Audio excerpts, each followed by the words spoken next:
By the spring of 1865, the Civil War was no longer about who would win. That question had already been answered in blood.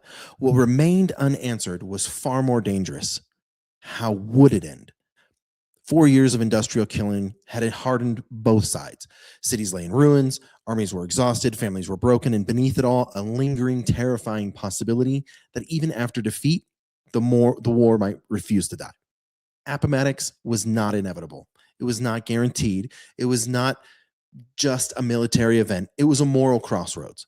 What happened in a quiet Virginia village would determine whether the war ended as a conclusion or fractured into something far, far worse. Welcome to our republic.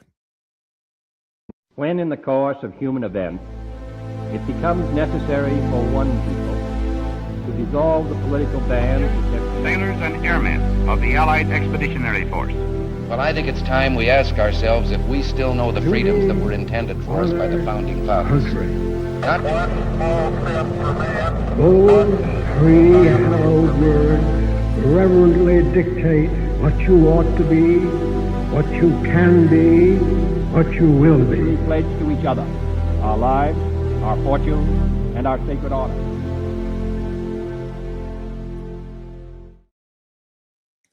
By March of 1865, Robert E. Lee's Army of Northern Virginia was running on fumes. Years of attrition had hollowed it out. Food was scarce. Ammunition was scarce. Horses were dying faster than they could be replaced. Desertion increased daily. Grant understood something Lee could not escape. Time was now a weapon. After Petersburg fell, Lee abandoned Richmond and attempted a desperate westward retreat, hoping to reach supplies or link up with other Confederate forces. Union troops pursued relentlessly, cutting rail lines, blocking railroads, and forcing constant skirmishes. The Confederate Army was no longer maneuvering. It was evading annihilation. Men marched barefoot, units broke apart, entire regiments dissolved into stragglers.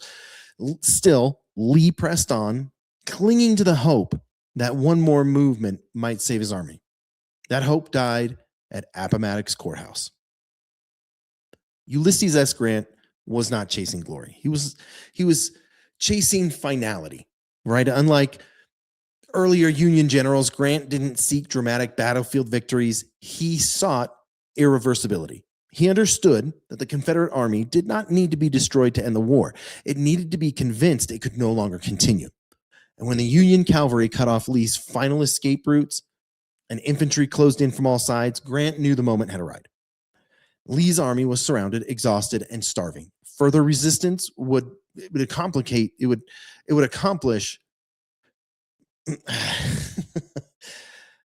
accomplish nothing except unnecessary death. Sorry, recording, getting phone calls at the same time. Should have put my phone on silent. Anyway, Grant sent a message offering terms. Lee, after a brief consultation with his officers, agreed to meet. And on April 9th, 1865, Robert E. Lee and Ulysses S. Grant met in the home of Wilmer McLean. The contrast between the two men was striking.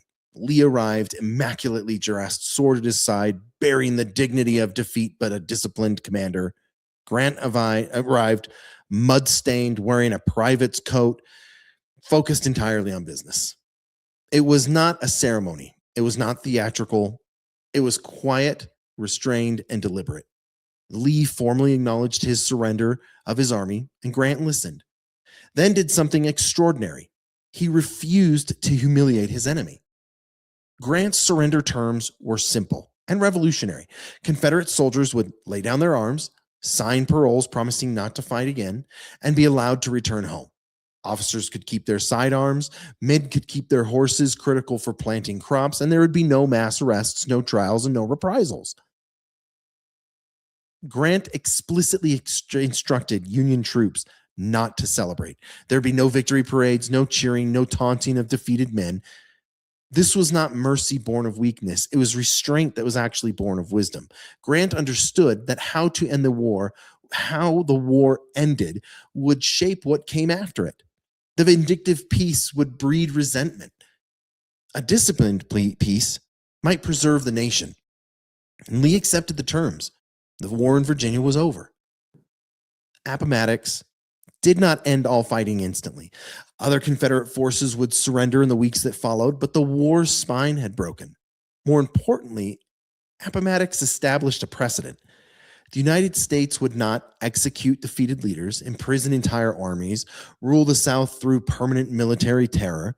Instead, it chose a path, fragile, imperfect, and later undermined toward reconciliation.